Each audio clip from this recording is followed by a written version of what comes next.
Hello friends, welcome back to GK Prince Academy. तो हम लोग डिस्कस कर रहे थे UP triple S C junior assistant exams के प्रैक्टिस सेट का। और जिसमें हम ये बात करेंगे प्रैक्टिस सेट नंबर 5 होगा। ठीक है। इसके पहले 4 प्रैक्टिस सेट हो चुका है, गणना चक्र के बुक से लिया गया है। तो आज ये प्रैक्टिस सेट नंबर 5 हम देखने वाले हैं। तो चलिए इस वीडियो को स्टार्ट करते हैं। इसमें हम देखेंगे सबसे पहले हिंदी के क्वेश्चन होंगे, फिर सामान्य ज्ञान के होंगे, फिर इसके बाद रीजनिंग के क्वेश्चन होंगे, सॉरी कंप्यूटर के क्वेश्चन, फिर यूपी स्पेशल होगा। रीजनिंग का क्वेश्चन हम अलग से वीडियो में लेकर आएंगे। ठीक है। तो स्टार्ट करेंगे। वीडियो को स्टार्ट करने से पहले अगर आप लोग चैनल पर नया अभी तक सब्सक्राइब नहीं किया है तो चैनल को सब्सक्राइब करने मत भूलिएगा, साथ ही साथ वीडियो को भी लाइक कर दीजिए चलिएगा। ठीक है। और यहाँ पे अगर हम देखेंगे तो सबसे पहले हिंदी के क्वेश्चन की बात करेंगे। पहला क्वेश्चन कुछ इस तरीके से दिया गया है। यहाँ पे गला थोड़ा खराब है, ठीक है, जुकाम हो गया था, तो आप लोग एडजस्ट करिएगा। यहाँ पे पहला क्वेश्चन देखते हैं। दिया गया है कि हिंदी को विकास प्रदान करने वाली भाषा कौन सी है, ये बताना। ठीक है। पाली भाषा है, प्राकृत भाषा है, संस्कृत है, या फिर अपभ्रंश है। तो यहाँ आंसर क्या हो जाएगा? देखिए, हिंदी को विकास की अगर हम बात करेंगे तो भारतीय आर्य भाषा के इतिहास में जो 500 ईस्वी से लेकर 1000 ईस्वी तक के मध्य काल को जो है अपभ्रंश काल कहा जाता है। ठीक है। और अपभ्रंश काल में ही जो है आधुनिक आर्य भाषाओं का विकास हुआ, जिसमें आपका हिंदी हो जाता है, बंगला हो जाता है। ठीक है। ये सभी भाषाएं जो है इसी काल में जो है विकास विकसित हुई। इसमें गुजराती भाषा भी आ जाता है, मराठी हो गया। ठीक है। तो ये सारी भाषाएं का विकास जो हुआ था इसी अपभ्रंश काल में हुआ था। ठीक है। मराठी के साथ साथ पंजाबी का भी इसी में विकास हुआ। और पंजाबी और उर्दू और ओडिया ये सभी इसी काल में जो है विकास हुआ था। तो आपको अगर इस तरीके से क्वेश्चन देते हैं इसमें, तो आपके अपभ्रंश काल के अंतर्गत जो भाषाएं विकसित हुई उसमें हिंदी हो गया, बंगला है, गुजराती है, ठीक है, मराठी है, पंजाबी है, उर्दू है, ओडिया है। तो यहाँ पे आंसर हो जाएगा इसका डी ऑप्शन। ठीक है। क्या हो जाएगा? अपभ्रंश इसका राइट आंसर है। हिंदी को विकास प्रदान करने वाली भाषा जो है कौन सी है? वो अपभ्रंश भाषा है। अपभ्रंश काल में ही हुआ था, जो कि 500 ईस्वी से लेकर 1000 ईस्वी के मध्य काल के अंतर्गत कहा जाता है अपभ्रंश काल। और इसी के अंतर्गत ये सारी भाषाओं का विकास हुआ। क्वेश्चन नंबर 2 है, प्राचीन देवनागरी लिपि का विकास कहाँ से हुआ है, किस लिपि से हुआ है? तो प्राचीन जो देवनागरी है उसका विकास जो हुआ वो किस लिपि से हुआ है? तो प्राचीन देवनागरी जो है वो हुआ है कुटिल लिपि से। ठीक है। आंसर यहाँ पे हो जाएगा ए पार्ट, कुटिल लिपि से। अब देखिए, ब्राह्मी की उत्तर शैली से जो है चौथी और पांचवी सदी में चौथी और पांचवी सदी में जो है ये अ, गुप्त लिपि या फिर गुप्त लिपि से छठी शताब्दी में जो है कुटिल लिपि विकसित हुई थी। ठीक है। तो इस तरीके से इसी कुटिल लिपि में जो है 9वीं सदी के लगभग नागरी के प्राचीन रूप का विकास हुआ, जिसे प्राचीन नागरी कहा जाता है। तो यहाँ पे आंसर क्या हो जाएगा? आंसर इसका हो जाएगा 2।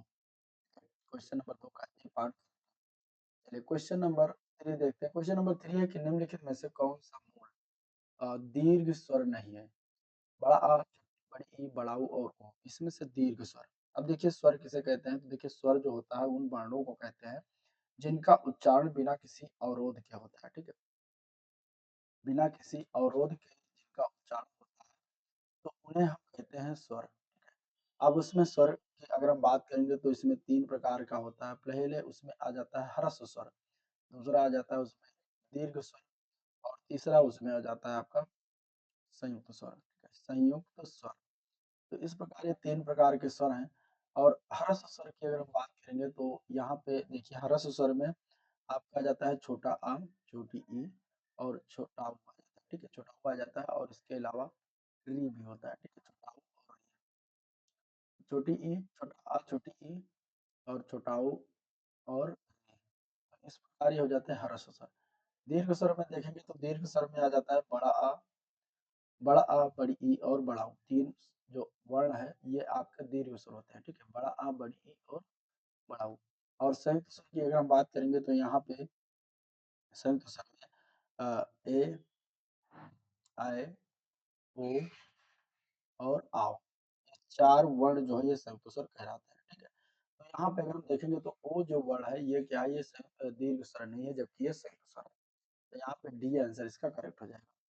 क्वेश्चन नंबर 4 है कि अ के स्थान पर अ के उच्चारण स्थान का नाम क्या है, ये बताना। ठीक है। अ का उच्चारण स्थान, अ का उच्चारण स्थान जो है वो कंठ तालव्य है। यहाँ पे डी ऑप्शन सही हो जाएगा। अय जो होता है वो अर्धसमृत स्वर भी होता है। तो कंठतालव अर्धसमृत स्वर याद रखिएगा। आंसर यहाँ पे डी ऑप्शन इसका राइट है। क्वेश्चन नंबर 5 देखेंगे। क्वेश्चन नंबर 5 है किस वर्ग की सभी ध्वनियां मूर्धन हैं इनमें से? मूर्धन ध्वनियां क्या होती है? तो देखिए मूर्धन ध्वनियां जो है इसमें से टा वर्ग आती हैं। ट ठ ड ढ और श जो आता है वो जो है इसमें मूर्धन हो जाती है। तो इसमें देखिए ट ठ ड दिया है, दो सा दिया है, ये गलत है। ये सा जो है मूर्धन नहीं होता। यहाँ पे डी ऑप्शन सही है। ट ठ ड ढ और सा, ये वाला सा जो है क्या है? मूर्धन ध्वनियां होती हैं। इसमें र, ड़ और ड़ भी शामिल है। तो ये भी याद रखिएगा, ठीक है। का वर्ग जो होता है वो कंठ ध्वनियां होती हैं। चा वर्ग जो होता है वो क्या होती है? तालु ध्वनियां होती है, ठीक है। चा वर्ग तालु ध्वनियां होती हैं। और टा वर्ग जो होता है मूर्धा, टा वर्ग में ट ठ ड ढ ड़ जो आती हैं वो मूर्धन में होती हैं। और ता वर्ग मतलब कि ता था ता धा ना, ये सभी दंत ध्वनियां होती हैं। और पा वर्ग माने प फ ब भ म, ये ओष्ठ ध्वनियां होती हैं, ठीक है। इस प्रकार इसका आंसर डी ऑप्शन हो जाएगा। चलिए अगला प्रश्न है, पशु चर रहे हैं, इस वाक्य में पशु कौन सी संज्ञा है? पशु बताना है कौन सी संज्ञा, ठीक है। तो पशु की अगर हम बात करेंगे इस वाक्य में, तो पशु शब्द जो है यहाँ पे जातिवाचक संज्ञा हो जाएगा। डी ऑप्शन करेक्ट है। जातिवाचक संज्ञा, जहाँ पे जिन संज्ञाओं के एक ही प्रकार की वस्तुएं प्राणियों का बोध वहाँ पे जात वाचक हो जाता है। जैसे पशु हो गया, ठीक है। इसके अलावा नदी हो गया, पहाड़ है, ये सभी क्या है? ये जातिवाचक संज्ञा के अंतर्गत आती हैं, ठीक है। इसके अलावा पर्वत भी हो गया, घर है, ये सभी जातिवाचक संज्ञाएं होती हैं। चलिए क्वेश्चन नंबर 7 है, निम्नलिखित में से कौन सा शब्द पुल्लिंग शब्द है इनमें से? जोगी, अमावस्या, स्त्री और नर्मदा। पुल्लिंग शब्द यहाँ पे देखेंगे तो जोगी शब्द जो दिया गया है क्या है? ये पुल्लिंग शब्द के अंतर्गत आता है। ये पार्ट इसके लिए राइट हो जाएगा, ठीक है। जोगी शब्द क्या है? पुल्लिंग शब्द है। बाकी शेष सभी जो शब्द लिखे हुए हैं वो क्या है? वो स्त्रीलिंग शब्द है, ठीक है। चलिए क्वेश्चन नंबर देखते हैं 8। क्वेश्चन नंबर 8 क्या दिया गया है? कौवा के स्त्रीलिंग के निर्धारण के लिए क्या किया जाता है? ठीक है, कौवा का स्त्रीलिंग अगर बनाना है तो इसके लिए हम क्या करते हैं? देखिए कौवा जो होता है, ये कौवा जो लिखा है, इसको कौवा को हम इस तरीके से भी लिखते हैं, ठीक है। ये इसका अगर हम स्त्रीलिंग बनाना है तो इसके निर्धारण के लिए हम इसके पहले हम मादा लगा देते हैं, ठीक है। मादा कौवा लिख देते हैं तो ये स्त्रीलिंग में आ जाता है। तो यहाँ पे आंसर क्या हो जाएगा? डी ऑप्शन इसके लिए राइट है, ठीक है। मादा कौवा, इसके अन्य उदाहरण में मादा तोता हो गया, ठीक है। मादा भेड़िया है, मादा मक्खी है, मादा चीता है, मादा खरगोश है, ये सभी जो है मादा करके जो स्त्रीलिंग बनाया जाता है।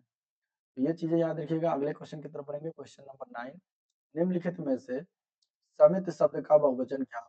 समित शब्द का बहुवचन बताना, यहाँ पे अगर हम देखेंगे विकल्प में, तो ऑप्शन में समित शब्द का बहुवचन जो दिया गया है वो बी पार्ट में सही रूप से दिया गया है। तो बी पार्ट इसका करेक्ट हो जाएगा, समितियां। हम ताजमहल देखने जाएंगे, जो रेखांकित पद है हम, ये किस प्रकार का सर्वनाम है? ठीक है।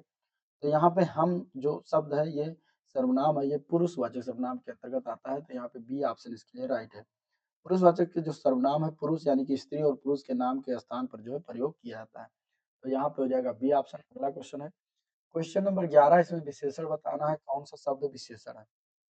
देखिए यहाँ पे छम्म शब्द दिया गया, फेन है, शिक्षा, भ्रम है। तो छम्म शब्द जो है ये विशेषण के अंतर्गत आता है, जिसका विशेष जो होता है वो क्या होता है? क्षमा होता है, ठीक है। क्षमा जो है विशेष है, इसका छम्म जो है विशेषण है। शिक्षा शब्द जो दिया गया ये क्या है? ये सब शिक्षा शब्द जो है क्या है? विशेष है, ठीक है। शिक्षा शब्द क्या है? विशेष दिया गया, ठीक है। शिक्षा शब्द क्या है? विशेष। आपका राइट आंसर इसमें ये पार्ट हो जाएगा। शिक्षा शब्द क्या है? विशेष है। तो इसका विशेषण क्या हो जाएगा? शैक्षिक है, ठीक है। शिक्षा का विशेषण क्या होता है? शैक्षिक होता है। और शैक्षिक या फिर शिक्षित की भी कह सकते हैं, तो ये दोनों विशेषण बनते हैं। फेन एवं ब्रह्म ये दोनों विशेष हैं। और फेन का जो है विशेषण बनाया जाएगा तो फेनिल हो जाएगा, ठीक है। और फेम जो दिया गया है इसका अगर हम बनाएंगे विशेषण तो हो जाएगा ब्राह्मण। तो इस प्रकार ये याद रखें। चलिए क्रिया के मूल को क्या कहा जाता है? अगला प्रश्न बताना है, क्वेश्चन नंबर 12। क्रिया के मूल को कहते हैं धातु। क्या कहते हैं? धातु कहते हैं। यहाँ पे आंसर ए पार्ट करेक्ट है, ठीक है। और धातु ही शब्दों के निर्माण में के मूल तत्व हैं। जैसे कि कृत धातु से बने शब्द संज्ञाकार, विशेषण, कर्मठ और क्रिया में कर होते हैं। तो इस प्रकार के कृत धातु से बने हुए शब्द होते हैं, ठीक है। संज्ञा में कार बनता है और विशेषण में देखेंगे तो कर्मठ हो जाता है, कृत धातु से बना हुआ कार। और क्रिया की अगर हम बात करेंगे तो उसमें करोत हो जाता है, जो कि कृत धातु से ही बना हुआ शब्द है। तो इस प्रकार यहाँ पे हो जाएगा। चलिए क्वेश्चन नंबर 13 देखते हैं। निम्नलिखित में से बताना है कि पंडित जी हवन करा रहे थे, हवन कराकर कथा कह रहे हैं, इसमें कथा कर कौन सी क्रिया है ये बताना है, ठीक है। यहाँ पे जो कथा कर दिया गया ये कौन सी क्रिया है इसको बताना है क्या है। तो देखिए वाक्य में जो कराकर है वाक्यांश में पूर्वकालिक क्रिया के रूप में प्रयोग किया गया है। पूर्वकालिक क्रिया मतलब कि जब कर्ता एक क्रिया को समाप्त करके दूसरी उसी समय जो है दूसरी क्रिया में संलग्न हो जाता है तो पहले क्रिया जो होती है उसको हम कहते हैं पूर्वकालिक क्रिया। तो यहाँ पे डी ऑप्शन इसके लिए राइट हो जाएगा। ठीक है, डी ऑप्शन इसके लिए राइट हो जाएगा। चलिए अगले क्वेश्चन की तरफ बढ़ते हैं। क्वेश्चन नंबर 14 दिया गया है कि अधोलिखित में से वाक्य में से बताना है कि संप्रदान कारक का प्रयोग किस वाक्य में किया गया है। ठीक है, संप्रदान कारक का प्रयोग किस वाक्य में किया गया है ये बताना है। ठीक है, तो यहाँ पे देखिए दिया गया है कि मैंने अपने पिताजी को अस्पताल में भर्ती करा दिया है। दूसरा है अमेरिका से पाकिस्तान को आर्थिक मदद मिलती है। तीसरा है तुम अपने काम को ठीक तरह से पूरा करो। ठीक है, चौथा है कि लेखक आजकल उपन्यास लिखने में व्यस्त है। इसमें हमें बताना है कि कौन से क्रिया में जो है आपका जो है संप्रदान कारक का प्रयोग किया गया है ये बताना है। तो देखिए यहाँ पे अगर हम बात करते हैं संप्रदान कारक की बात करेंगे तो बी पार्ट जो दिया गया है अमेरिका से पाकिस्तान को आर्थिक मदद मिलती रहती है इसमें प्रयोग किया गया है। ठीक है, तो यहाँ पे आंसर बी पार्ट हो जाएगा। संप्रदान कारक क्या होता है, किसी के लिए कुछ किए जाने अथवा कुछ दिए जाने के भाव का जहाँ पे प्रयोग होता है वहां पे संप्रदान कारक होता है। ठीक है, तो इस प्रकार यहाँ पे कर्म कारक का ठीक है के लिए संप्रदान कारक के लिए हो जाता है। तो इस प्रकार यहाँ पे अमेरिका से पाकिस्तान को आर्थिक मदद मिलती रहती है मतलब मिलती रही है मतलब कि यहाँ पे देने की बात हो रही है। तो इस प्रकार ये संप्रदान कारक में आ जाएगा। तो आंसर क्या है इसका, बी ऑप्शन करेक्ट है। क्वेश्चन नंबर 5 है। क्वेश्चन नंबर 5 दिया गया कि वो आई हो तो मेरी चिट्ठी उसे दे देना। इसमें कौन सा काल है ये बताना। ठीक है, वो आई हो तो मेरी चिट्ठी उसे दे देना, इसमें काल बताना है। देखिए यहाँ पे काल पूछा गया है यानी कि यहाँ पे जो है बताना है। अब देखिए ये वर्तमान काल में तो है, ये किस प्रकार के वर्तमान काल में आएगा, तो ये आएगा संभाव्य वर्तमान काल। यहाँ पे संभावना व्यक्त किया जा रहा है संभाव्य वर्तमान काल का, जिसमें अगर हम बात करेंगे तो वर्तमान काल में कार्य पूरा होने की संभावना रहती हो वहां पे संभाव्य काल वर्तमान होता है। तो वो आई हो तो मेरी चिट्ठी उसे दे देना, इस प्रकार यहाँ पे क्या है संभाव्य वर्तमान काल के अंतर्गत आ जाता है। चलिए क्वेश्चन नंबर 16 है।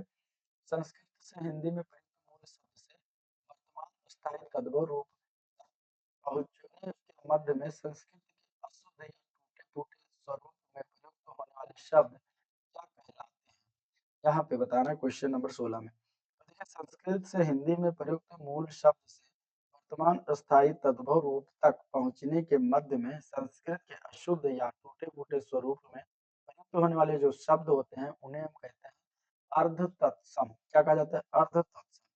जैसे उदाहरण लीजिए, शब्द है अग्नि। अग्नि किस प्रकार का शब्द है, तो ये है तत्सम। ठीक है, ये है क्या है, तत्सम है। इसका दूसरा जो बनता है ये बन जाता है अगिन। अगिन जो बनता है ये क्या है, अगिन इसका हो जाता है अर्ध तत्सम। ठीक है, अर्ध तत्सम क्या हो जाता है, अगिन हो जाता है। और इसके बाद इसी का जो बनता है आग। ठीक है, सबसे लास्ट में इसका जो बनता है आग, मतलब इस्तेमाल करते हैं कहने में, तो ये हो जाता है इसका तद्भव शब्द। तो जो तद्भव तत्सम के बीच का जो बनता है उसको अर्ध तत्सम कहते हैं। और जो कि ये क्या होता है, अशुद्ध होता है, टूटा फूटा स्वरूप होता है संस्कृत के। यहाँ पे आंसर यहाँ पे डी ऑप्शन इसके लिए राइट है। चलिए क्वेश्चन नंबर 17, निम्नलिखित में से बंध्या शब्द का तद्भव रूप क्या है। बंध्या शब्द का तद्भव रूप की अगर हम बात करेंगे तो देखिए बंध्या शब्द जो है ये तत्सम शब्द है। बंध्या तत्सम है, इसका तद्भव होता है बांझ, जो कि दिया गया है बी पार्ट में। ठीक है, बांझ जो होता है क्या है, बी पार्ट इसका तद्भव रूप हो जाएगा। अब देखिए बच्चा, बच्चा शब्द जो तद्भव इसका तत्सम क्या होता है, तो इसका तत्सम होता है वत्स। इसका तत्सम क्या होता है, वत्स होता है। आग का अग्नि होता है। काज, काज शब्द जो है वह क्या है, ये तत्सम है, सॉरी तद्भव है। और इसका तत्सम हो जाता है काज। तो ये भी चीजें याद रखिएगा। चलिए कंदर्प, कंदर्प पंचसर पुष्पधन्वा, निम्नलिखित में से किसके पर्यायवाची शब्द है ये बताना है। कंदर्प पंचसर पुष्पधन्वा, इनमें से अगर देखा जाएगा तो ये पर्यायवाची शब्द जो है ये हो जाते हैं कामदेव के। ये सभी किसके हैं, कामदेव के पर्यायवाची हैं। तो यहाँ पे आंसर हो जाएगा ए पर। इसमें और कामदेव के अन्य पर्यायवाची में एक आ जाता है अनंग, बहुत बार पूछा जाता है अनंग। अनंग भी जो है कामदेव का ही पर्यायवाची है। एक आ जाता है रतिपति। ठीक है, रतिपति ये जो है कामदेव का पर्यायवाची। ये सब पूछे हुए क्वेश्चन है। ठीक है, मदन शब्द भी कामदेव का पर्यायवाची है। एक बहुत पूछा जाता है मनमथ, तो मनमथ भी कामदेव का ही पर्यायवाची है। ठीक है, इसके अलावा एक और याद रखिएगा मार। तो मार, कंदर, पंच, सर, पुष्प, धन्वा, आनंद, ग्रंथ, पति, मदन, मनमथ, ये सभी किसके पर्यायवाची है? कामदेव के पर्यायवाची है। अगला क्वेश्चन नंबर 19, दिए गए विकल्पों में से कृपण का विरोधार्थी मतलब कि विलोम शब्द बताना है। कृपण का विलोम क्या होता है? कृपण का विलोम उदार होता है, दिया गया है उदार, इसका राइट हो जाएगा, ठीक है। और कृपण का अगर हम देखा जाएगा वास्तविक जो विलोम हो जाता है, जो इसमें नहीं दिया गया वो हो जाता है दाता। कृपण का विलोम दाता होता है। तो अगर आपको ऑप्शन में दाता मिलता है तो दाता लगाइएगा। और उदार का जो विलोम होता है वास्तविक रूप से अगर देखा जाएगा तो अनुदार, ठीक है, उदार का अनुदार होता है। चलिए, अवसर के अनुरूप बदल जाने वाले को क्या कहा जाता है? तो अवसर के अनुरूप बदल जाने वाले को एक शब्द में कहते हैं अवसरवादी। डी ऑप्शन, ठीक है। आदर्श के अनुरूप चलने वाले के शब्द को हम आदर्शवादी कहते हैं, ठीक है। और भाव के अनुरूप बदलने वाले को भाववादी, और एक ही स्थिति में रहने वाले को यथास्थितिवादी। तो इस प्रकार यहाँ पे डी ऑप्शन करेक्ट है। अगले क्वेश्चन की तरफ बढ़िए, क्वेश्चन नंबर 21, अंगारों पर पैर रखना, ठीक है। अंगारों पर पैर रखना के लिए मुहावरा है, और इसका हमें बताना है कि ये किस प्रकार का जो है मुहावरा, इसका अर्थ क्या है। अंगारों पर पैर रखने का अर्थ हो जाता है जोखिम मोल लेना, ठीक है, जोखिम मोल लेना। सर यहाँ पे डी ऑप्शन इसके लिए राइट है, ठीक है। या फिर खतरनाक कार्य करना। चलिए, अभय और उभय तो जो है समरूपी भिन्नार्थक शब्द बताना है। अभय का अर्थ क्या होता है? अभय मतलब होता है निडर, ना डरे। और उभय मतलब कि दोनों। यहाँ पे आंसर क्या है? ए पार्ट करेक्ट, ठीक है। अभय और उभय का भिन्नार्थक शब्द निडर और दोनों हो जाएगा। क्वेश्चन नंबर 23, कहावत शब्द में प्रयुक्त प्रत्यय जो होता है याद रखिएगा मूल शब्द के बाद में प्रयोग किया जाता है। तो कहावत में अगर हम प्रत्यय की बात करेंगे तो यहाँ पे जो है कहावत प्रत्यय जोड़ा गया है, तो डी ऑप्शन हो जाएगा, ठीक है। कह प्लस आवत, कह प्लस आवत, तो ये बन जाता है कहावत। डी ऑप्शन जाएगा। नेक्स्ट क्वेश्चन, निम्नलिखित में से कौन सा स्वर संधि का भेद नहीं है? इनमें से स्वर संधि के भेद की बात करेंगे, इसमें से तो देखिए 24 दीर्घ, अनाथ, गुण और वृद्ध। देखिए स्वर संधि के भेद तो 5 भेद है। यहाँ पे अगर देखा जाएगा तो अनाथ जो होता है ये जो है स्वर संधि का भेद नहीं होता है, तो ये ऑप्शन हो जाएगा। देखिए 3 जो दिए गए दीर्घ, गुण, वृद्धि, ये तीनों स्वर संधि के भेद हैं। इसके अलावा 2 और हैं, एक है यड़ स्वर संधि और एक है अयाद स्वर संधि, ठीक है, अयाद स्वर संधि। ये 2 और हैं। तो इस प्रकार 5 भेद हैं स्वर संधि के। क्वेश्चन नंबर 25, पावन का सही संधि विच्छेद बताना है। पावन का संधि विच्छेद इंपॉर्टेंट क्वेश्चन है, ये जो है पूछा गया क्वेश्चन, इस बार क्वेश्चन बनते हैं। पावन में अगर हम देखेंगे तो पौ प्लस अन जो कि दिया गया सी पार्ट में, तो सी पार्ट इसका पौ प्लस अन, ठीक है। क्वेश्चन नंबर 26, निम्नलिखित में से कौन सा सरल वाक्य नहीं है? इनमें से, ठीक है। और इसमें पावन में क्या है? ये अयाद संधि का उदाहरण है, अयाद स्वर संधि का।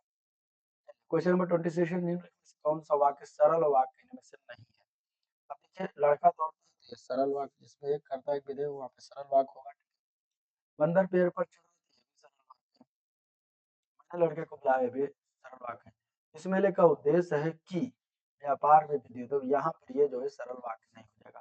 तो आप डी ऑप्शन इसका जो है करेक्ट है, ठीक है। डी ऑप्शन जो है ये संयुक्त वाक्य का उदाहरण है। इस प्रकार डी आंसर इसके लिए right रहेगा। चलिए क्वेश्चन नंबर 27 देखते हैं। क्वेश्चन नंबर 27 क्या दिया गया है?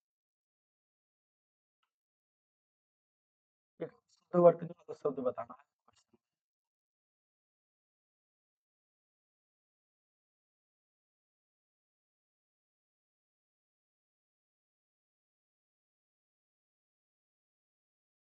क्वेश्चन नंबर 27, शुद्ध वर्तनी वाला शब्द कौन सा है? मानवीकरण किस ऑप्शन में शुद्ध लिखा हुआ है? तो मानवीकरण यहाँ पे अगर हम देखेंगे तो सी ऑप्शन जो है ये शुद्ध वर्तनी वाला शुद्ध है, तो यहाँ पे आंसर हो जाएगा सी ऑप्शन, ठीक है। इनमें से किस छंद में प्रथम व अंतिम शब्द जो है समान होता है? ठीक है, प्रथम किस छंद में प्रथम व अंतिम शब्द क्या होता है? समान होता है। छंद की बात करेंगे तो यहाँ पे देखिए जो कुंडलिया है, कुंडलिया, ठीक है, कुंडलिया में क्या होता है कि जो विषम मात्रा से तो छंद है कुंडलिया, और ये दोहा और रोला छंदों को मिलाने से जो है ये छंद मिलता है। मतलब कि कुंडलिया जो बनता है वो दोहा प्लस रोला को मिलाने से जो है बनता है छंद कुंडलिया। इसमें कितने चरण होते हैं? तो टोटल 6 चरण होते हैं। इस छंद में प्रथम 2 पंक्तियां दोहा की होती हैं एवं अंतिम 4 पंक्तियां रोला की होती है, ठीक है। और दोहे का अंतिम चरण अर्थात चौथा चरण जो होता है रोले के प्रथम चरण में दोहराया जाता है। दोहे का जो प्रारंभ का शब्द जो है रोले के अंत में आता है, इस प्रकार जो है प्रथम और अंतिम शब्द क्या होता है, समान होता है। और इसमें प्रत्येक चरण में कितनी मात्राएं होती है, तो 24 मात्राएं होती हैं।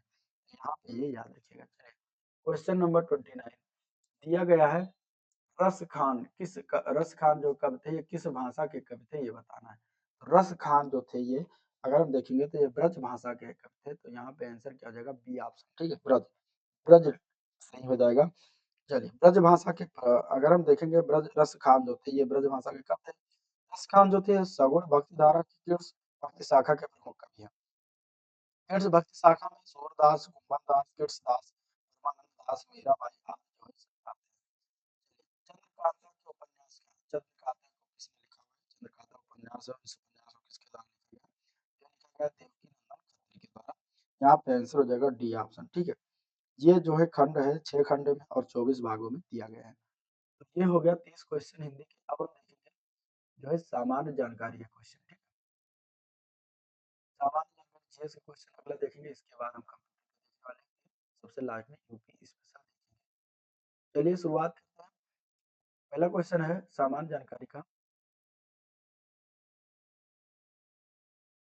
दिया गया है सातवाहन साम्राज्य के अधीन, ठीक है, सातवाहन साम्राज्य के अधीन शासन का सबसे निचला जो स्तर था, एक ग्राम था, जो एक किसकी देखरेख के अधीन था, ये बताना है, ठीक है। इंपॉर्टेंट क्वेश्चन है, सातवाहन साम्राज्य का पूछा गया है। अब सातवाहन साम्राज्य के अधीन जो प्रशासन का सबसे निचला स्तर जो था, वो ग्राम का अधिकारी जो होता था उसको हम कहते थे ग्रामीण। तो यहाँ पे डीसी ऑप्शन करेक्ट है, ठीक है, ग्रामीण का होता था। ग्रामीण इसका राइट आंसर हो जाएगा। सातवाहन सातवाहन वंश के शासकों ने शीशे और बोटीन के सिक्के चलवाए थे तथा इसी के समय में नाना घाट अभिलेख में भूमि दान का प्रथम उल्लेख प्राप्त होता है। तो ये भी आपको याद रखना है सातवाहन के बारे में। चलिए क्वेश्चन नंबर 47 नवंबर 2024 में जारी जलवायु परिवर्तन निर्देशांक सूचकांक 2025 में भारत को कौन सा स्थान प्राप्त हुआ है, ठीक है। जलवायु परिवर्तन प्रदर्शन सूचकांक 2025 में भारत को कौन सा स्थान प्राप्त हुआ है, तो नवंबर 2024 में जर्मन वाच क्लाइमेट एक्शन के द्वारा नेटवर्क तथा न्यू क्लाइमेट इंस्टीट्यूट द्वारा संयुक्त रूप से जारी किया गया है। ये जलवायु परिवर्तन सूचकांक 2025 में भारत का इसमें 10वां स्थान प्राप्त था। आंसर यहाँ पे डी ऑप्शन हो जाएगा, ठीक है। इस सूचकांक में अगर देखा जाए तो चौथे नंबर पर है डेनमार्क। डेनमार्क चौथे नंबर पर, और इसमें अगर हम बात करेंगे तो नीदरलैंड जो है 5वें नंबर पर है। नीदरलैंड किस पर है, 5वें नंबर पर है। तो इस प्रकार यहाँ पे 1 से लेकर 3 तक किसी का कोई स्थान नहीं प्राप्त हुआ था, तो इस प्रकार आपको याद रखना है। चलिए क्वेश्चन नंबर 48 दिया गया दिसंबर 2024 में विश्व समुद्री प्रौद्योगिकी सम्मेलन यानी WMTC 2024 का आयोजन कहाँ पर हुआ, तो इसका आयोजन जो हुआ विश्व समुद्री प्रौद्योगिकी का आयोजन चेन्नई में हुआ है। चेन्नई पड़ता है तमिलनाडु में।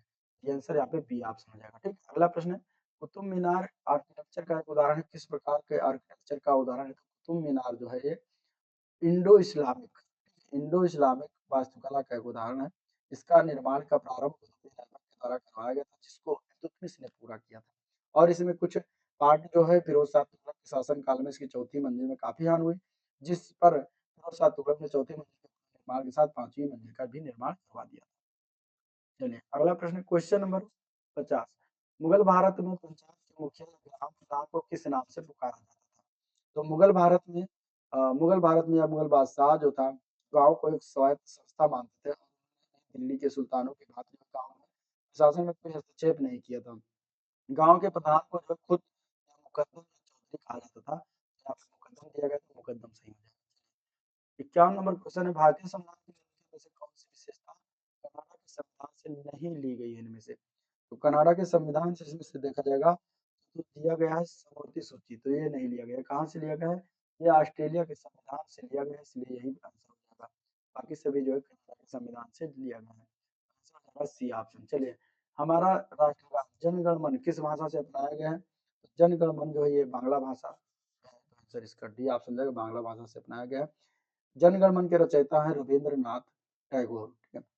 चलिए एक राज्यसभा सदस्य का कार्यकाल कितने वर्ष का होता है, तो जब राज्यसभा सदस्य की बात करेगा तो राज्यसभा में जो है टोटल कार्यकाल 6 वर्ष का होता है, ठीक है। तो राज्यसभा सदस्य का कार्यकाल कितना होता है, 6, और लोकसभा की बात करेगा तो 5 वर्ष। चलिए निम्नलिखित में से कौन सा शिखर दक्षिण भारत का सबसे ऊंचा शिखर है इनमें से, तो दक्षिण भारत का सबसे ऊंचा शिखर इसमें से अनाईमुडी है, आंसर डी ऑप्शन करेक्ट है। ये कहाँ पर स्थित है ये? तो ये केरल राज्य में स्थित है। केरल राज्य में स्थित है और यह चोटी जो है पश्चिमी घाट पर्वत श्रृंखला का जो है भाग है। तो इस प्रकार यहाँ पे आंसर हो जाएगा डी ऑप्शन। चलिए क्वेश्चन नंबर 55, सतलुज और कौन सी नदियों के बीच जो है एक स्थित हिमालय के भाग को कुमाऊं हिमालय के नाम से जाना जाता है। तो सतलुज और कौन सी नदी के बीच है? तो सतलुज जो उत्तरी भारत में बहने वाली प्रमुख सदा नीरा नदी है और इसका पौराणिक नाम जो था सुतुंद्री था। सतलुज और काली नदी के बीच जो हिमालय है उसका नाम क्या है? कुमाऊं हिमालय। तो यहाँ पे बी ऑप्शन करेक्ट है। भारत के निम्नलिखित में से किस राज्य में गर्मी के मौसम में लू हवा नहीं चलती? ठीक है, तो कौन सा राज्य है? तो उस राज्य में अगर देखा जाएगा प्रश्न विकल्प में, तो यहाँ पे अगर देखा जाएगा तो जो है भारत के उत्तर और उत्तर पश्चिमी क्षेत्र में अधिकतर ये चलती है। तो यहाँ पे दिया गया पंजाब, राजस्थान, हरियाणा, गोवा। तो यहाँ पे कौन सा आंसर हो जाएगा? 56 का डी। गोवा में जो है लू नहीं चलती, क्योंकि लू का जो मौसम होता है, मतलब गर्मी में जो लू हवा गर्म हवा होती है वो उत्तर भारत राज्यों में चलती है और पंजाब और गोवा जो पड़ता है वो कहाँ पड़ता है? वो आपका दक्षिण भारत में। चलिए क्वेश्चन नंबर 57 दिया गया है। 57 दिया गया है, निम्नलिखित में से कौन सा भारत और विश्व का एकमात्र तैरता हुआ जो है राष्ट्रीय उद्यान है इनमें से? ठीक है, 57 में तो देखिए वो तैरता हुआ जो राष्ट्रीय उद्यान है उसका नाम है केबुल लामजाओ राष्ट्रीय उद्यान, जो कि भारत और विश्व का एकमात्र जो है तैरता हुआ उद्यान है। ये कहाँ पड़ता है केबुल लामजाओ उद्यान? तो ये पड़ता है मणिपुर में। ठीक है, मणिपुर राज्य में, मणिपुर राज्य के बिष्णुपुर जिले में स्थित है और ये अगर हम बात करेंगे तो ये लोकटक जो झील है उसका एक हिस्सा भी है। चलिए अगला क्वेश्चन है, किए गए कार्य की इकाई क्या होती है? तो देखिए किए गए कार्य की इकाई जो अगर हम बात करेंगे तो किए गए कार्य की इकाई जूल या फिर न्यूटन इंटू मीटर होता है। तो आंसर इसके लिए बी पार्ट करेक्ट है। अगले क्वेश्चन की तरफ बढ़ेंगे, निम्नलिखित में से कौन सी धातु लवण पानी में स्थायी कठोरता के लिए उत्तरदायी है?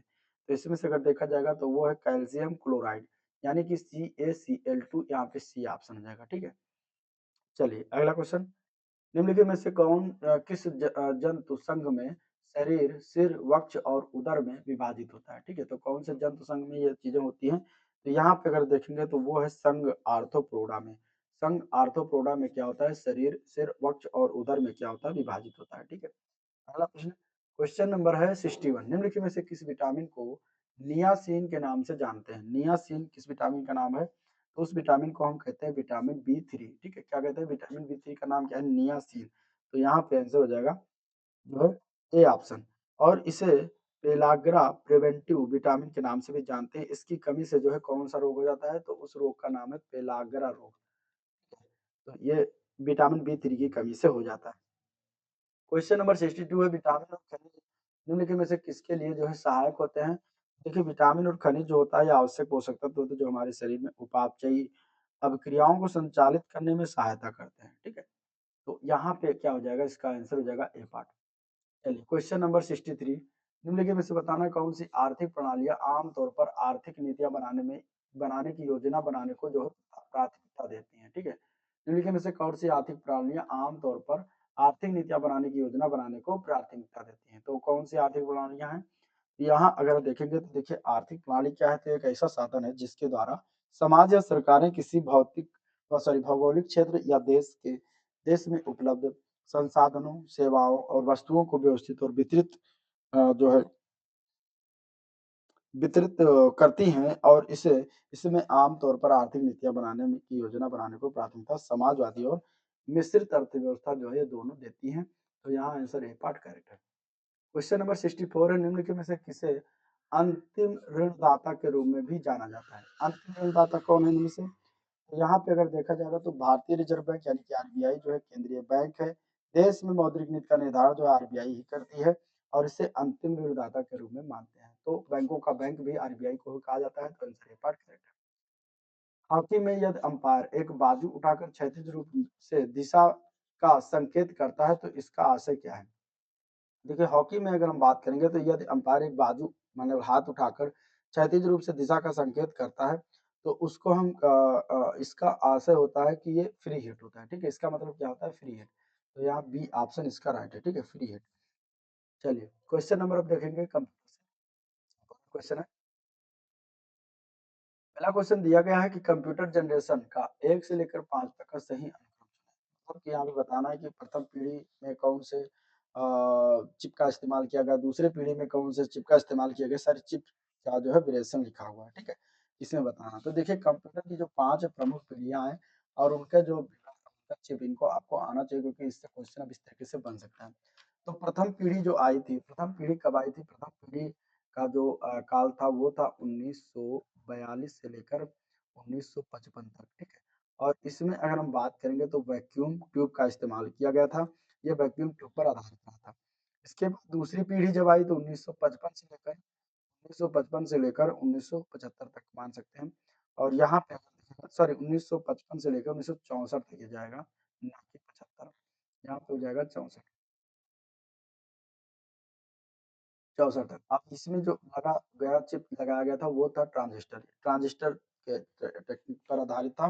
तो दूसरी पीढ़ी में ट्रांजिस्टर का प्रयोग किया गया। तीसरी पीढ़ी जो था वो एकीकृत सर्किट पर बनाया गया जो कि 1964 से लेकर ये 75 तक रहा था, ठीक है?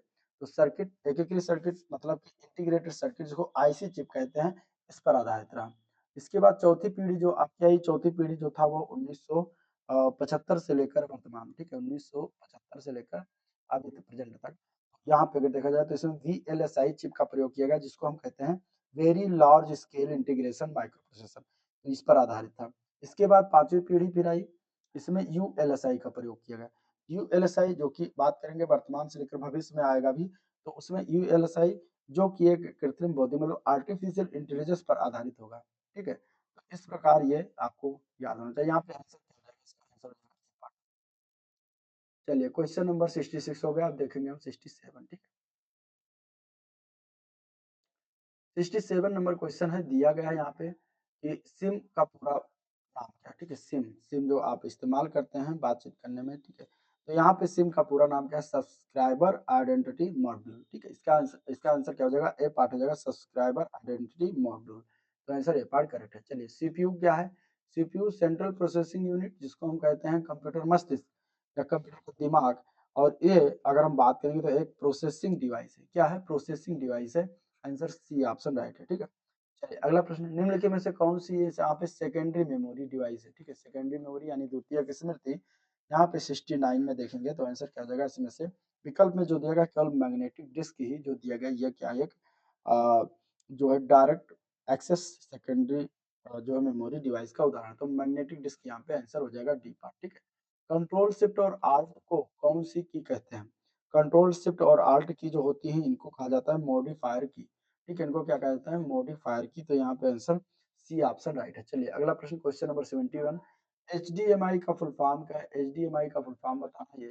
तो एचडीएमआई का फुल फॉर्म होता है हाई डेफिनेशन मल्टीमीडिया इंटरफेस, ठीक है? हाई डेफिनेशन मल्टीमीडिया इंटरफेस इसका फुल फॉर्म है जो कि सी पार्ट में लिखा हुआ है, ठीक है? ये जो होता है इसका प्रयोग computer monitor, video projector, digital television आदि को सूचना प्रसारित करने के लिए करते हैं। चलिए निम्नलिखित में से कौन सा विंडोज ऑपरेटिंग सिस्टम से संबंधित नहीं हो सकता है इसमें से?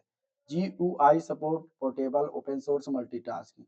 तो यहाँ पे अगर हम देखेंगे तो देखिए GUI मतलब कि ये ग्राफिकल यूजर इंटरफेस इसका पूरा नाम है। और पोर्टेबल तथा मल्टीटास्किंग क्रियाएं ऑपरेटिंग सिस्टम से संबंधित है। ऑपरेटिंग सिस्टम एंड यूजर तथा हार्डवेयर के मध्य का इंटरफेस जो होता है, मोबाइल में प्रयोग होने वाले ऑपरेटिंग सिस्टम का नाम विंडोज तथा एंड्रॉइड है। और Windows open source operating system नहीं होता। तो यहाँ पे आंसर क्या हो जाएगा इसका? सी पार्ट हो जाएगा, ठीक है? क्वेश्चन नंबर 73, प्रोग्रामिंग लैंग्वेज में लिखे गए मूल प्रोग्राम को क्या कहा जाता है? तो देखिए प्रोग्रामिंग लैंग्वेज में लिखे गए जो मूल प्रोग्राम होता है उसको कहते हैं सोर्स प्रोग्राम, स्रोत प्रोग्राम। आंसर सी ऑप्शन इसका राइट है। क्वेश्चन नंबर 74 फोर है, यूनिकोड प्रदान करता है। क्या प्रदान करता है? तो यूनिकोड जो होता है ये प्रत्येक भाषा के सभी अक्षरों के विशिष्ट कोड प्रदान करता है, ठीक है? तो प्रत्येक लैंग्वेज के सभी कैरेक्टर के लिए क्या है? ये विशिष्ट कोड प्रदान करता है। तो आंसर इसके लिए ए पार्ट करेक्ट है। चलिए क्वेश्चन नंबर 75, निम्नलिखित में से किसकी खोज क्षमता ईमेल, समाचार, स्टॉक की कीमतें, मौसम संबंधित जानकारी हो गया, ठीक है? और खेल हो गया, मनोरंजन जैसी सेवाएँ प्रदान करती हैं, तो इसमें से कौन-सा हो जाएगा? देखिए यहाँ पे अगर देखा जाएगा तो जो पोर्टल है, ठीक है? पोर्टल जो होता है किसकी जो है सर्च जो क्षमता होता है, ईमेल, स्टैक और ये सभी जो है सेवाएँ प्रदान करती हैं। पोर्टल का शाब्दिक अर्थ क्या होता है? प्रवेश द्वार। और पोर्टल यहाँ पे आंसर हो जाएगा इसका बी ऑप्शन, ठीक है? चलिए क्वेश्चन नंबर 76, आधे पूर्ण ईमेल के बाद में संपादन और रिसीवर ट्रांसमिशन के लिए फ़ोल्डर में सहेजा जा सकता है और कौन-सा फ़ोल्डर है जिसमें सहेजा जा सकता है? तो देखिए आधा जो पूर्ण ईमेल है उसको बाद में संपादन या एडिटिंग के लिए रिसीवर तक ट्रांसमिशन के लिए जो है ड्राफ्ट फ़ोल्डर होता है जिसमें हम रख सकते हैं, वो ड्राफ्ट में जाता है। आंसर यहाँ पे डी ऑप्शन इसका राइट हो जाएगा, ठीक है? चलिए क्वेश्चन नंबर 77 है, कंप्यूटर सुरक्षा के संदर्भ में क्रैकर्स किस नाम से जाने जाते हैं? क्रैकर्स की अगर हम बात करेंगे तो देखिए एक ब्लैक हैट हैकर जिसे कभी-कभी क्रैकर कहा जाता है, ठीक है? क्या होता है ब्लैक हैट हैकर्स जिसको हम क्रैकर्स कहते हैं। एक ऐसा कोई व्यक्ति होता है जिसका अथॉरिटी के बिना जो किसी भी अथॉरिटी के बिना कंप्यूटर की सुरक्षा का क्या करता है भेदन करता है और कंप्यूटर यानी कि टेक्नोलॉजी में जैसे कोई कंप्यूटर हो गया, फ़ोन सिस्टम हो गया, नेटवर्क हो गया, इसका प्रयोग जो है करता है जानबूझकर जो है सामान को क्षति पहुँचाने, क्रेडिट कार्ड की धोखाधड़ी करता है, गैर कानूनी गतिविधियों के लिए करता है, तो इस प्रकार आपको याद रखना है क्रैकर्स। क्वेश्चन नंबर 77 हो गया, अब हम देखेंगे 78 नंबर क्वेश्चन। 78 नंबर क्वेश्चन है कि ओएसआई मॉडल में नीचे से ऊपर तक लेयरों के सही क्रम में जो है हमें पहली 4 लेयर जो है उनका बताना है कौन-कौन से। देखिए open system interconnection reference model एक संदर्भ मॉडल जो बताता है कि कंप्यूटर में एक सॉफ्टवेयर एप्लीकेशन की सूचना जो है नेटवर्क के माध्यम से एक दूसरे कंप्यूटर में सॉफ्टवेयर एप्लीकेशन कैसे किया जाता है। तो इसमें 7 लेयर होता है जिसमें आपका होता है फिजिकल लेयर, दूसरा होता है डेटा लिंक लेयर, तीसरा नेटवर्क लेयर, ठीक है? फिर आ जाता है आपका डेटा लिंक नेटवर्क, फिर इसके बाद आता है चौथा ट्रांसपोर्ट लेयर, फिर आ जाता है 5वां सेशन लेयर, फिर 6वां प्रस्तुतीकरण लेयर, फिर 7वां एप्लीकेशन लेयर। तो सही अनुक्रम के देखेंगे तो यहाँ पे डी ऑप्शन इसका करेक्ट है, ठीक है? Physical physical data link network. 79 number question है, निम्नलिखित में से कौन सा एमएस वर्ड का एक फीचर है जो आपको वर्तनी के और व्याकरण की त्रुटियों की जांच करने की अनुमति देता है? तो त्रुटियों की जांच जो करते हैं इसमें से अगर देखा जाए तो स्पेलिंग और ग्रामर चेकर जो है ये एमएस वर्ड का एक फीचर है। ये जो है त्रुटि की जांच करता है, तो यहाँ पे आंसर हो जाएगा डी ऑप्शन करेक्ट। अगर इसमें आप लिखते होंगे जब एमएस वर्ड में तो इसमें रेड कलर का नीचे अगर कहीं अंडरलाइन करके आ जाता है तो उसका मतलब होता है स्पेलिंग एरर है, ठीक है? और अगर ग्रीन कलर की लाइन अगर आपको आ जाती है कहीं एमएस वर्ड में टाइप करते समय तो उसका मतलब है कि ग्रामर एरर हो गया। चलिए 80 नंबर क्वेश्चन है कि वीडियो कॉन्फ्रेंसिंग हेतु निम्नलिखित में से कौन सा डिवाइस अनिवार्य है इनमें से? वीडियो कॉन्फ्रेंसिंग के लिए संचार की एक तकनीक है जिसके माध्यम से दो या दो से अधिक स्थानों के साथ ऑडियो वीडियो के माध्यम से कई लोग जुड़ सकते हैं। अब इसमें कौन सा जो है एक डिवाइस अनिवार्य है तो वो इसमें आ जाएगा वेबकैम, ठीक है? तो वेबकैम इसका राइट आंसर। ये हो गया कंप्यूटर के। अब हम देखेंगे यूपी स्पेशल 20 क्वेश्चन, ठीक है? तो वीडियो को जिन लोगों ने लाइक नहीं किया लाइक कर दीजिए, चैनल को सब्सक्राइब किया सब्सक्राइब करना मत भूलिएगा, सब्सक्राइब कर दिए। 81 नंबर क्वेश्चन है, महर्षि वाल्मीकि आश्रम जो है ये कहाँ पर स्थापित है? महर्षि वाल्मीकि आश्रम जो है ये बिठूर में स्थित है। आंसर यहाँ पे हो जाएगा बी ऑप्शन। बिठूर कहाँ पड़ता है? कानपुर में। ठीक है, तो कानपुर में महर्षि वाल्मीकि आश्रम स्थापित है और ये जो है बिठूर किस नदी के किनारे है? तो ये गंगा नदी के किनारे है, ये भी याद रखिएगा। तो गंगा नदी के किनारे कानपुर शहर से लगभग 21 किलोमीटर दूर जो है स्थित है बिठूर। तो ये चीजें आपको याद रखना है। और यहाँ पे अगर हम बात करेंगे तो आंसर यहाँ पे क्या हो जाएगा? B option. चलिए question number 82, handbook of agriculture प्रकाशित होती है कौन से संस्थान से प्रकाशित किया जाता है? तो ये देखिए अगर हम बात करेंगे तो ये भारतीय कृषि अनुसंधान परिषद से प्रकाशित होता है, तो कृषि आंसर इसका हो जाएगा बी ऑप्शन, ठीक है? यहाँ पे इसका शॉर्ट फॉर्म भी याद रखिएगा, कभी-कभी जो है ये भी पूछ लिया जाता है शॉर्ट फॉर्म में करके, तो ICAR इसका शॉर्ट फॉर्म। चलिए अगला प्रश्न, भारत के मेंथा तेल उत्पादन में उत्तर प्रदेश का योगदान कितने परसेंट है? देखिए मेंथा तेल के उत्पादन में अगर हम बात करेंगे तो इसका आंसर क्या हो जाएगा? संपूर्ण भारत जो है मेंथा तेल का संपूर्ण विश्व का लगभग 80% उत्पादन करता है, ठीक है? और उसमें अगर हम बात करेंगे उत्तर प्रदेश की, तो उत्तर प्रदेश में सर्वाधिक उत्पादन होता है जिसकी परसेंटेज है 85%। तो आंसर यहाँ पे बी ऑप्शन राइट है। सितंबर 2024 में उपराष्ट्रपति जगदीप धनखड़ ने कहा उत्तर प्रदेश सैनिक स्कूल का लोकार्पण किया? सैनिक स्कूल का जो लोकार्पण हुआ है ये किया गया है गोरखपुर। आंसर यहाँ पे हो जाएगा सी ऑप्शन करेक्ट, ठीक है? जो कि राप्ती नदी के किनारे बसा हुआ है। चौरी चौरा कांड जो है गोरखपुर में ही है, तो ये भी याद रखिएगा, ठीक है? चलिए निम्नलिखित में से 85 अगला क्वेश्चन देखते हैं, निम्नलिखित में से किस स्थान को सितार और सुरबहार संगीत के इमदाद खानी घराना के लिए जाना जाता है? तो इमदाद खानी घराना के लिए इसमें से इटावा को जाना जाता है। आंसर यहाँ पे सी ऑप्शन हो जाएगा इटावा, ठीक है? इटावा को जाना जाता है, आंसर यहाँ पे सी ऑप्शन हो जाएगा। चलिए, doctor Ambedkar institute of technology for handicapped ये कहाँ पर अवस्थित है? तो हैंडीकैप्ड की बात करेंगे तो ये है कानपुर में। कहाँ पर स्थित है? कानपुर में। कब स्थापना हुई थी? तो 1997 में इसकी स्थापना की गई थी, ठीक है? निम्नलिखित में से गलत युग्म को इंगित करना है, इसमें से कौन सा गलत है? कानपुर में चमड़ा उद्योग है, वाराणसी में सीमेंट, सहारनपुर में कागज, मेरठ में चीनी। कौन सा ये गलत है? गलत वाला की बात करेंगे तो जो वाराणसी दिया गया सीमेंट ये गलत है, क्योंकि सीमेंट का उत्पादन वाराणसी में नहीं बल्कि ये सोनभद्र जिला इसके लिए फेमस है। यहाँ पे ये गलत हो जाएगा, बाकी सारे सही है। चलिए, निम्नलिखित में से बताना है कि कौन सा सुमेलित नियम, देखिए इसमें शॉर्ट फॉर्म में लिखा हुआ है, यहाँ पे हमें बताना है कि इसमें कौन सा गलत है। तो यहाँ पे देखिए IIBR जो है ये कहाँ पर है? ये है लखनऊ में नहीं है, ये वाराणसी में पड़ता है, वाराणसी में। तो यही एक सुमेलित नहीं था, बाकी सारे सही हैं। पल्स रिसर्च सेंटर ये कानपुर में है, ठीक है?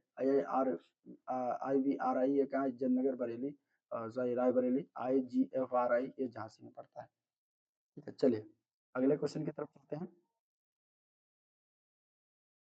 क्वेश्चन नंबर 89 है, निम्नलिखित में से किस नगर में राजकीय ललित कला अकादमी उत्तर प्रदेश अवस्थित है? ठीक है, राजकीय ललित कला अकादमी उत्तर प्रदेश अवस्थित है, किस नगर में, किस शहर में स्थित है ये बताना। तो ये स्थित है लखनऊ में। कहाँ पर स्थित है? उत्तर प्रदेश की राजधानी लखनऊ में स्थित है। इसकी स्थापना जो किया गया था 1962 में किया गया था, ठीक है? अगला क्वेश्चन, मुख्यमंत्री युवा उद्यमी विकास अभियान के अंतर्गत उत्तर प्रदेश में प्रतिवर्ष कितने युवाओं को बैंकों से ऋण दिलाकर वित्तीय अनुदान दिया जाएगा? तो ये इसका आंसर क्या हो जाएगा? तो ये है आपका जो है करंट अफेयर से, यहाँ पे आंसर हो जाएगा 1 लाख, ठीक है? इसका आंसर क्या है? 1 लाख, आंसर इसका हो जाएगा 1 लाख। चलिए, उत्तर प्रदेश में परमाणु ऊर्जा केंद्र स्थित है कहाँ पर? तो उत्तर प्रदेश में देखिए एकमात्र परमाणु ऊर्जा केंद्र जो है वो आपका पड़ता है नरौरा में। नरौरा कहाँ पड़ता है? बुलंदशहर जिले में, ठीक है? तो ये जो है आंसर यहाँ पे हो जाएगा इसका सी ऑप्शन। चलिए, उत्तर प्रदेश संस्कृत संस्थान की स्थापना कब हुई थी? संस्कृत संस्थान की स्थापना की बात करेंगे तो 1976 में किया गया था, ठीक है? 1976 इसका राइट आंसर है। 1976 31 दिसंबर 1976 को इसका जो है स्थापना किया गया था, तो ये याद रखिएगा, ठीक है? चलिए अगला क्वेश्चन है 93, उत्तर प्रदेश किस जिले में देश के प्रथम पुलिस संग्रहालय की स्थापना की गई? देश के प्रथम पुलिस संग्रहालय की स्थापना जो किया गया ये गाजियाबाद जिले में है, तो राइट आंसर हो जाएगा इसका सी ऑप्शन, गाजियाबाद जिला, ठीक है? राइट आंसर क्या हो जाएगा? C option. चलिए क्वेश्चन नंबर 94, निम्नलिखित में से कौन सी फसल उत्तर प्रदेश में आमतौर पर व्यापक रूप से उगाई नहीं जाती इनमें से? तो गेहूं का व्यापक रूप से उगाया जाता है, ठीक है? चावल भी व्यापक रूप से उगाया जाता है, तिलहन और कपास, दो ऑप्शन दिए गए हैं। यहाँ पे आपको अगर हम बात करेंगे तो गेहूं जो उत्तर प्रदेश की मुख्य फसलें हैं, चावल, गेहूं, बाजरा, जौ, मक्का है, ठीक है? और कपास जो दिया गया है, कपास की फसल मुख्यतः जो है उत्तर प्रदेश में उगाई नहीं जाती, तो इस प्रकार यहाँ पे डी ऑप्शन राइट हो जाएगा। चलिए, उत्तर प्रदेश कौन सा शहर अपने ब्रास बेल मतलब की घंटी के लिए जो है पूरे विश्व में विख्यात है? तो देखिए अगर हम बात करेंगे यहाँ पे आंसर की, तो आंसर हो जाएगा इसका डी पार्ट, जलेसर। जलेसर जो है पूरे विश्व विख्यात है। जलेसर जो पड़ता है ये एटा जिला में पड़ता है, और ये अपनी घुंघरू घंटी या ब्रास बेल जो कहते हैं इसके लिए जो है पूरे विश्व में विख्यात है, तो आंसर इसका डी ऑप्शन राइट हो जाएगा, ठीक है? चलिए question number 96, UP international show 2024 में किस देश ने पार्टनर कंट्री के रूप में जो है सहयोग किया था? तो 25 से 29 सितंबर 2024 को ये ग्रेटर नोएडा में आयोजन हुआ था, ये भी याद रखिएगा, ठीक है? ग्रेटर नोएडा में ये हुआ था, और इसमें पार्टनर कंट्री के रूप में जो है अगर हम बात करेंगे तो ये जो वियतनाम, ठीक है, इसमें वियतनाम ने भाग लिया था, तो आंसर यहाँ पे डी ऑप्शन राइट है। वियतनाम ने पार्टनर कंट्री के रूप में जो है सहयोग किया था, और इसका थीम क्या था? सोर्सिंग का अद्वितीय मंच इसका थीम रहा था।